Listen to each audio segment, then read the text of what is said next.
Bonjour à tous, nous sommes ici au musée du Quai Branly à Paris pour parler IT et pour parler tendance IT horizon 2025. C'est SCC Impulse et je suis accompagné de Grégory Gatineau. Bonjour. Bonjour. Merci d'être avec nous. Vous êtes catégorie manager France chez HPE Aruba. Exactement. Alors HPE Aruba, Aruba si on resynthétise un petit peu, c'est l'offre de mise en réseau en fait. Absolument, c'est le business unit réseau chez HPE. Exactement. Alors, on l'a dit, les grandes tendances IT, c'est ce qu'on essaie de vraiment comprendre dans cette émission. On a reçu beaucoup d'invités, les grands acteurs majeurs de l'IT. Chacun nous a donné son avis. Quelle est, vous, votre prédiction sur les années à suivre concernant l'IT ?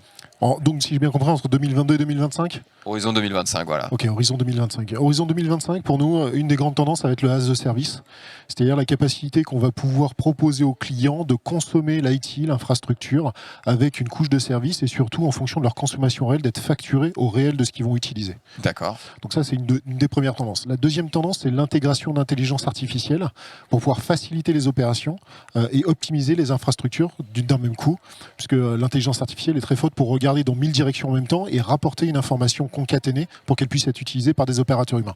Donc ça, c'est une autre tendance qu'on voit assez lourdement. D'accord. Et il y en a peut-être une petite qui va démarrer jusqu'à 2025, mais qui va prendre de l'ampleur après, ce sera toute la partie blockchain pour la sécurisation des échanges machine to machine. Très bien. Alors on est ici sur l'événement SCC Engage de SCC, un bel événement. Je ne sais pas si vous avez pu en profiter un peu. Très bel événement. Et justement, vous avez un partenariat avec SCC, vous faites de nombreux projets. Comment concevoir une infrastructure réseau Edge to Cloud sécurisée ? Alors, notre vision du Edge to Cloud sécurisé, c'est d'abord une capacité de connectivité. On va connecter des utilisateurs avec des applications. Les applications étant dans le cloud et les utilisateurs plutôt au Edge.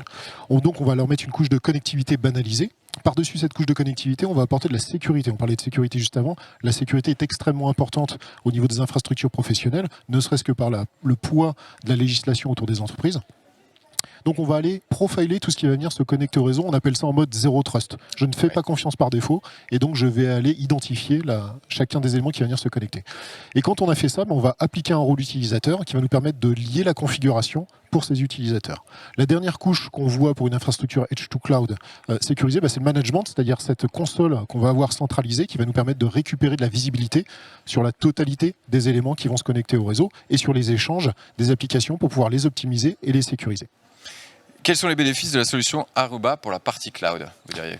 Sur la partie cloud, une des essences dans le cloud, c'est l'automatisation. L'offre Aruba est ouverte par défaut via des API, donc on peut automatiser la brique réseau comme on sait déjà automatiser la brique serveur stockage. On va pouvoir intégrer la brique réseau et on va pouvoir surtout également intégrer cette notion de cloud hybride, donc cloud chez moi ou cloud public, en ayant une visibilité sur les applications et en automatisant l'optimisation de ces applications. Parce que le but final, c'est l'expérience des utilisateurs. Évidemment. Donc le fait de pouvoir reconnaître les applications et de les optimiser en temps réel va permettre de délivrer une expérience utilisateur différenciante. L'expérience, c'est la clé. Autre point important, la RSE, on en parle, évidemment c'est important pour toutes les entreprises. Qu'en est-il chez Aruba ? Chez Aruba, on fait extrêmement attention à la consommation du matériel dès qu'il sort du carton. Mais après, le fait d'adjoindre de l'intelligence artificielle, j'en viens à mon premier point, d'où l'intérêt de l'intelligence artificielle, on va pouvoir aller calculer la consommation réelle en fonction de la sollicitation du matériel réseau. Et donc, on ne va consommer que ce qui va être nécessaire.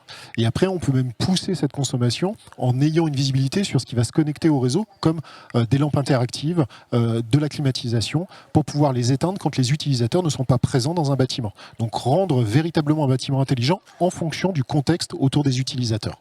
Et là, on va faire des économies d'échelle extrêmement importantes si on multiplie ça par le nombre d'utilisateurs et par le nombre de bâtiments qu'on va pouvoir équiper ensemble avec SCC. C'est beau, belle économie d'énergie à venir. Suivons l'exemple. Merci beaucoup. Merci d'être venu sur notre plateau, Grégory. Merci à Aruba. Plein de belles choses à vous. Merci. Comment vous avez trouvé notre beau plateau ? Il est extrêmement beau, j'espère que vous garderez même pour la prochaine édition. Eh bien écoutez, on vous réinvitera en tout cas. Merci.